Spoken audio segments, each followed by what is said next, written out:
11 जून को यूएन ने international day of play घोषित किया 2 वर्ष पहले। क्यों? क्योंकि बच्चों को भी खेलने का अधिकार है।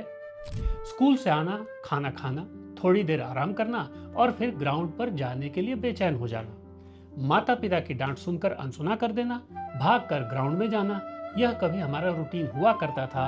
अब ये महज यादें हैं। क्रिकेट, फुटबॉल, गिल्ली डंडा, कबड्डी, पकड़म पकड़ाई, कुछ भी कहीं भी खेल से हम होते थे।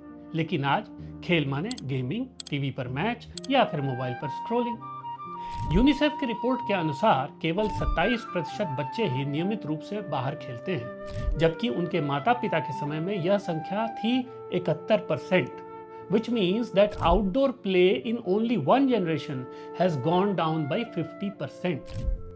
नेदरलैंड्स यूथ सर्वे और यूनिसेफ के एक सर्वे के अनुसार 15 से 17 वर्ष के बच्चों में मात्र 6% बच्चे बाहर खेलने जाते हैं।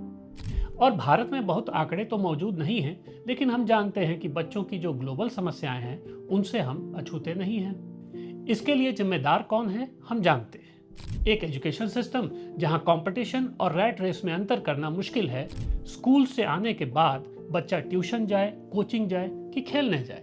सोशल इंटरेक्शन के लिए तो सोशल मीडिया है ही, असली हार्ड मास के लोगों की क्या जरूरत। दिल्ली एनसीआर के पेरेंट्स से पूछिए, वे चाहते हैं बच्चे खेलें, पर कहाँ? ओपन स्पेसेस तो है नहीं।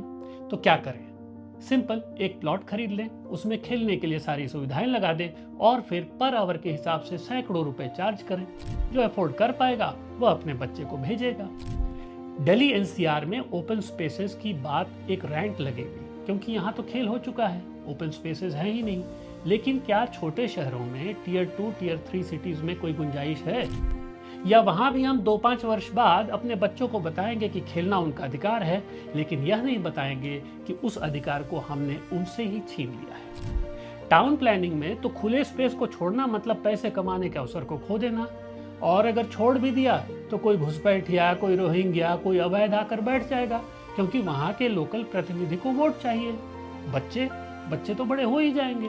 खेलो इंडिया अपनी जगह अच्छा है, लेकिन उनका क्या जिनके लिए खेल एक स्पर्धा नहीं बल्कि कई माइंडलेस रेसेस से कुछ समय के लिए निजात पाने का जरिया है। क्या हर कुछ दूरी पर वे खुले मैदान हो सकते हैं बिना किसी क्यूरेशन के, जहां बरसात में कीचड़ भी हो जाए, गर्मी में घास जल भी जाए और जाड़े में उग भी जाए? इस इंटरनेशनल डे ऑफ प्ले पर सोचिएगा जरूर। ऐसे और क्या उपाय हैं जहां ओपन स्पेसेस में बचपन सांस ले सके?